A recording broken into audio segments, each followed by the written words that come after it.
بسم اللہ الرحمن الرحیم۔ دوستوں، یقیناً آپ سب جانتے ہیں کہ قبر میں سب سے آخری سوال حضور پاک صلی اللہ علیہ وآلہ وسلم سے متعلق ہوگا۔ لیکن کیا کبھی آپ نے یہ سوچا ہے کہ اگر اس سوال پر حضور پاک صلی اللہ علیہ وآلہ وسلم ہی فرما دیں میں انہیں نہیں پہچانتا، تو ہماری بد نصیبی کا عالم کیا ہوگا اور ہمیں کس قدر ذلت اور رسوائی سے دوچار ہونا پڑے گا۔ علماء فرماتے ہیں وہاں ایک دوست ہمارے بہت کام آئے گا جو آپ صلی اللہ علیہ وآلہ وسلم کی پہچان کا باعث بنے گا، اور وہ ہے حضور نبی رحمت صلی اللہ علیہ وآلہ وسلم پر درود و سلام پڑھنا۔ آپ صلی اللہ علیہ وآلہ وسلم کی محبت کا تقاضا ہے کہ آپ صلی اللہ علیہ وآلہ وسلم کی محبت میں آپ پر خوب درود و سلام پڑھا جائے۔ اللہ پاک ہمیں توفیق عطا فرمائے۔ آج کی ویڈیو میں ہم قبروں سے نکلنے اور میدان محشر کی طرف سفر کرنے کی کیفیات بیان کریں گے۔ عالم برزخ کا جو ہی اختتام ہوگا تو میرے اور آپ سمیت ہر انسان اپنی اپنی قبروں سے اٹھ کھڑا ہوگا۔ اٹھتے ساتھ ہی ہمیں کیا نظر آئے گا، اس کا ذکر قرآن پاک کی مختلف آیات میں فرمایا گیا ہے۔ اوپر جو نگاہ اٹھا کر دیکھیں گے تو آسمان کی جگہ دروازے ہی دروازے نظر آئیں گے، کیونکہ آسمان کے طبقات پھٹ چکے ہوں گے، اور روئے زمین پر کوئی پہاڑ نہیں رہے گا، کیونکہ پہاڑ بھی غبار بنا کر فضا میں اڑا دیے جائیں گے، حتیٰ کہ زمین کو ریزہ ریزہ کر کے پھیلا دیا جائے گا۔ بلکہ سورہ ابراہیم میں ہے کہ جس دن یہ زمین دوسری زمین سے بدل دی جائے گی اور جملہ آسمان بھی بدل دیے جائیں گے، اور سب لوگ اللہ کے روبرو حاضر ہوں گے جو ایک ہے، سب پر غالب ہے۔ اس آیت کریمہ سے یہ بات اخذ کی جاتی ہے کہ اس دن ہمیں آسمان ایسے نہیں دکھائی دے گا جیسا کہ اب ہم دیکھتے ہیں، کیونکہ ستاروں تک کو لپیٹ لیا جائے گا، اور زمین چٹیل میدان کی سی نظر آئے گی، کیونکہ اسے ریزہ ریزہ کر کے پھیلا دیا جائے گا۔ چنانچہ زمین و آسمان کے اس طرح لپیٹ لیے جانے کو صحیح مسلم شریف میں کچھ یوں روایت کیا گیا ہے۔ رسول اللہ صلی اللہ علیہ وآلہ وسلم نے ارشاد فرمایا، اللہ قیامت کے دن آسمانوں کو لپیٹ لے گا اور پھر انہیں اپنے دائیں ہاتھ میں پکڑ کر فرمائے گا، آج میں ہی بادشاہ ہوں، جبر کرنے والے کہاں ہیں، تکبر کرنے والے کہاں ہیں۔ پھر بائیں ہاتھ سے زمین کو لپیٹ لے گا اور پھر فرمائے گا، آج میں ہی بادشاہ ہوں، جبر کرنے والے کہاں ہیں، تکبر کرنے والے کہاں ہیں۔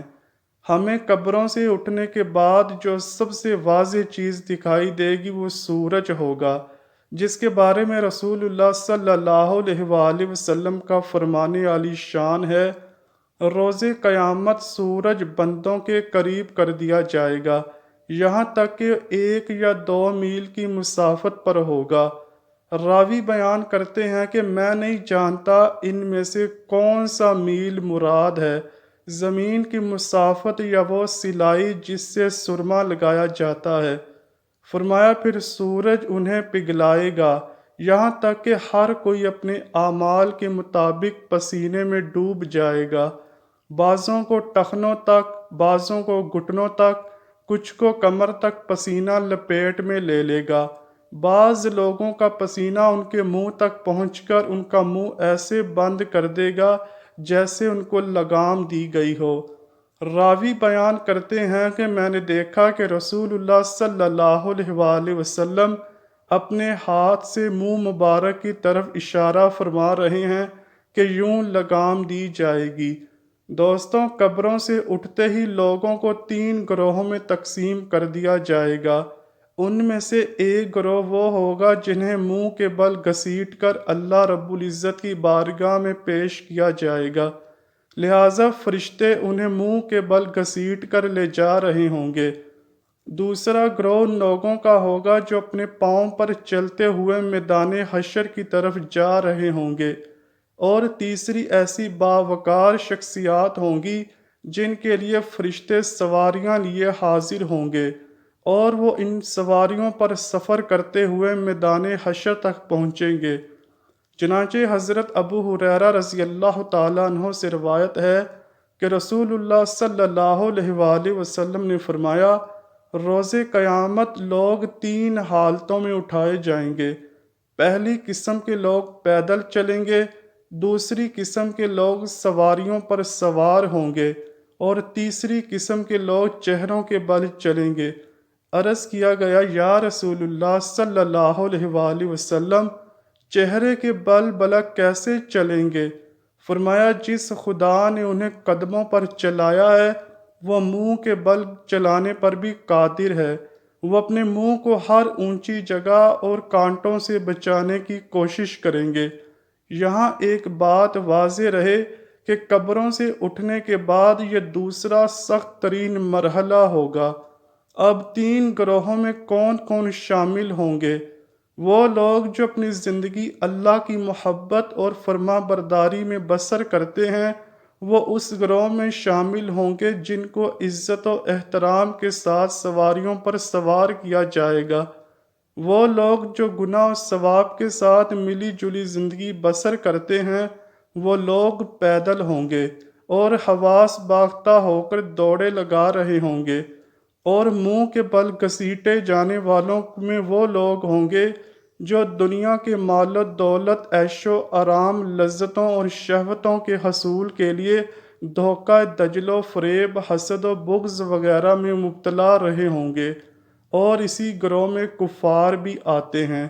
جب بات عام لوگوں کی ہو تو یہ حکم تمام مرد و خواتین کے لیے یکساں ہوتا ہے، یعنی عورتیں بھی ان تینوں گروہوں میں سے کسی ایک گروہ میں شامل ہوں گی۔ اس دن تو خدا کے قہر کا یہ عالم ہوگا کہ جنس کی ہوش کہاں ہوگی۔ کسی کو کیا خبر ہو کہ اس کے ساتھ سفر میں شریک کوئی عورت ہے یا مرد؟ وہاں تو صرف ایک آرزو ہوگی کہ کاش کسی طرح ہمیں دنیا میں واپس لوٹا دیا جائے تاکہ ہماری ان مصیبتوں سے جان چھوٹ جائے، مگر تب وہ خواہشیں بیکار ہوں گی۔ دوستو، آج ہم زندہ ہیں تو یقیناً ہماری خواہش بھی ہوگی کہ وہ سواری ہمیں بھی میسر آ جائے، مگر یاد رکھیں، صرف خواہش رکھنے سے وہ سواری نہیں ملے گی۔ اس کے لیے اپنے اعمال احکام اسلام کے مطابق ڈالنا ضروری ہے۔ دعا ہے اللہ پاک ہم سب کو اسوہ رسول صلی اللہ علیہ وآلہ وسلم پر عمل پیرا ہوتے ہوئے زندگی گزارنے کی توفیق عطا فرمائے۔ آمین یا رب العالمین۔ امید کرتا ہوں کہ آپ کو ویڈیو پسند آئی ہوگی۔ اگر ویڈیو پسند آئی ہے تو ویڈیو کو لائک کیجئے، شیئر کیجئے، اور چینل کو لازمی سبسکرائب کیجئے۔ کمنٹ سیکشن میں اپنی رائے کا اظہار بھی ضرور کیجئے گا۔ ملتے ہیں اگلی ویڈیو میں، تب تک کے لیے اللہ حافظ۔